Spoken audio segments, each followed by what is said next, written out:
were to submit recommendations on the task force to the committee, which the county has done, and that can be discussed. At that time, the committee also directed the two counties to offer full support to the water company for continuous supply of water to their respective residents as the declustering process continues. Chair, in the process of declustering, the counties also were directed to ensure they consult WASREP on the best practices in terms of the declustering.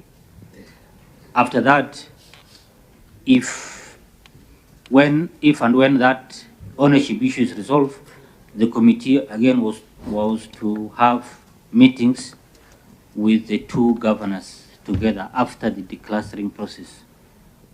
Thank you. Very well. Those were the issues that we had directed. So at this point, I will request Governor to make your presentation on that matter.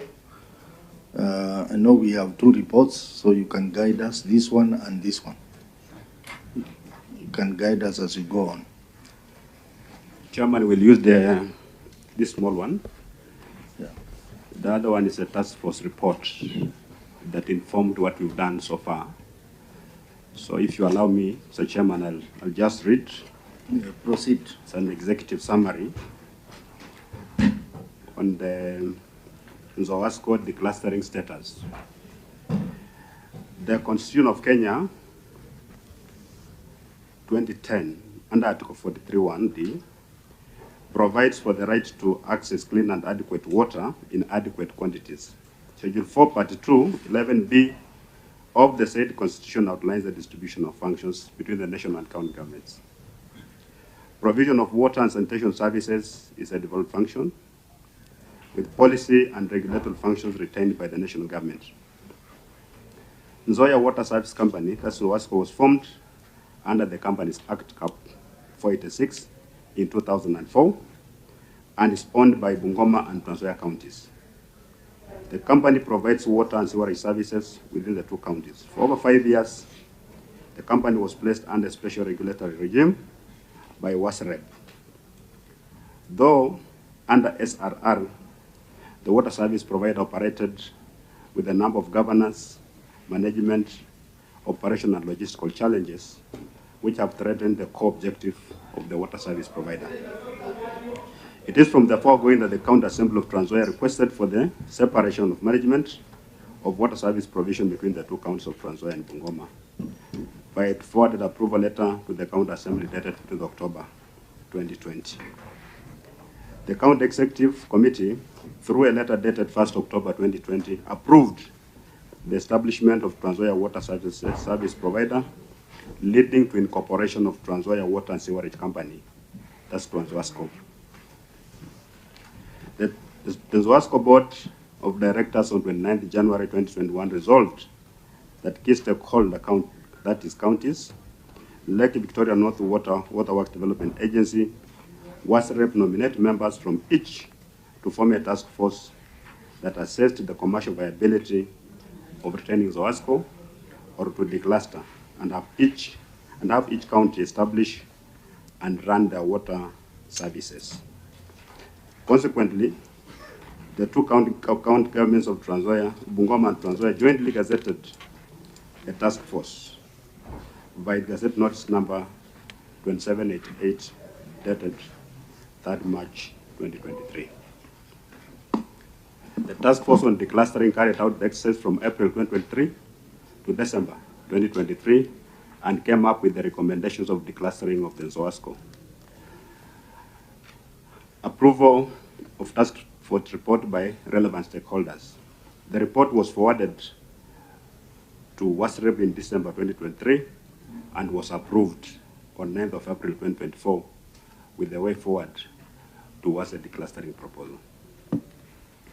The task force report was presented to the Nzoasco Board of Directors on 9th April 2024 and was adopted during a special general meeting held on 23rd May 2024 at Zero Resort in Trans Nzoia County.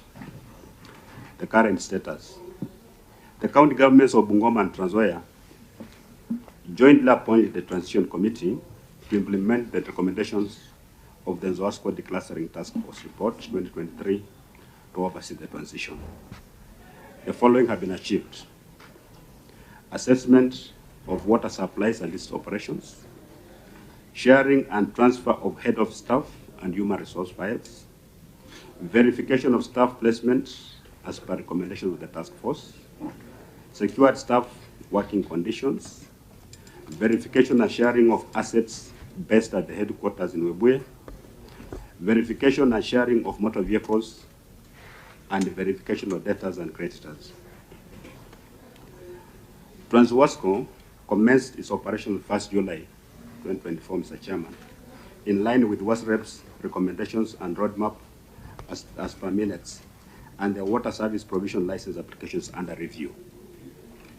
The company operates 2 water treatment plants, that's carbonate, with a design capacity of 10,500 meter cube per day, and Nzoia River with a design capacity of 10,000 meter cube per day.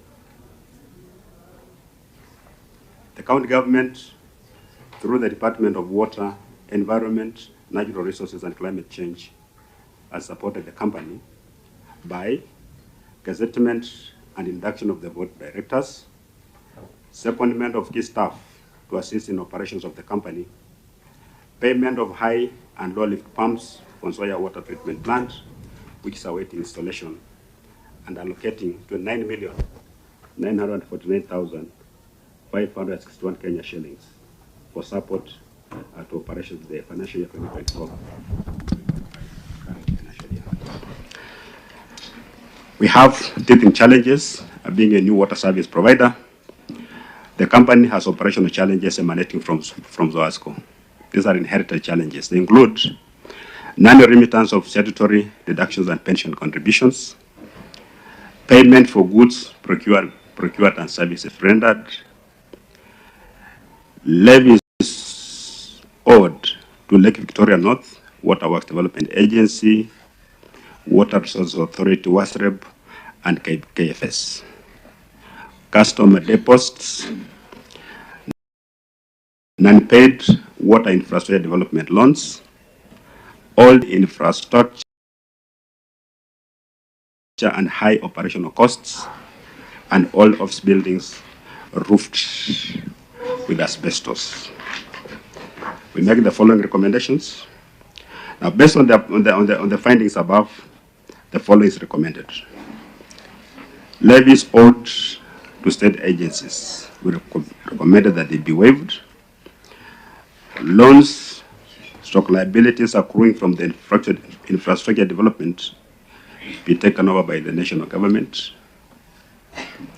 Interest rates on pension remittances to LAP trust and LAP funds be waived and allow for the principal amount to be paid. Augmentation of existing dilapidated water supply and sewerage infrastructure. And lastly, we propose funding of new wastewater plant. I submit, Mr. Chairman. Very well. Thank you for the presentation.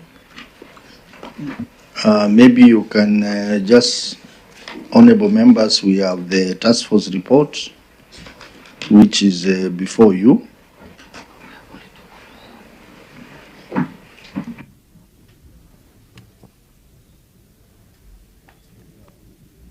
Two copies, so I'll pass it around. I'll pass a copy around, just in case you have an issue to raise on the same.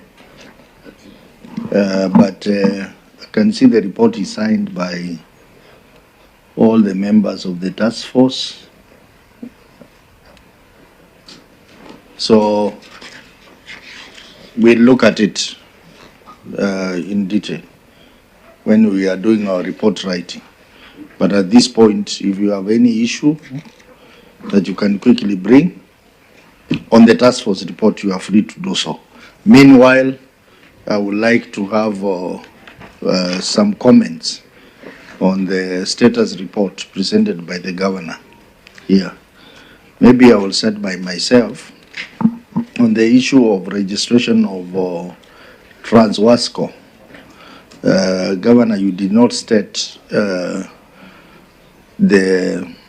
registration status of this company. The CR12, who are now the directors of this company, yeah, so that we can know that the process of registration is complete. So maybe Senator Kisang, you can bring another issue? Yes, Chair, I have an issue. I also wanted to find out from the governor on the recommendation of levies or to state agencies to be waived. I don't know if they've initiated the process of writing to if it is KRA or others, and also, Chair, waiving of interest on pension, especially to Love Fund and Love Trust. I don't know if the county have started any communication with the state agencies to request for waivers on this particular interest and commit to start payment of the principal, especially for the pension, because we know our colleagues Kenyans who worked for these entities, and some have retired already and they cannot access pension because the deductions were not remitted.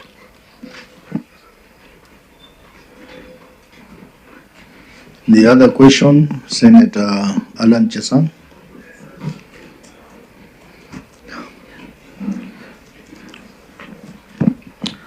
I think, Chair, maybe there's an observation on, according to the reports that I have here, on the expenditure of expenditure on tax force allowances.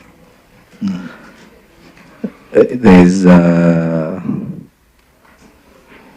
it has been captured here as a regular expenditure on tax force involving expense of around 3.290. As noted, it was not explained, leading to the auditor's observation. Maybe the governor can explain to us why there is an irregular expenditure here. No, tax force. Maybe you can direct us, Mheshimiwa, on which page of the task force report?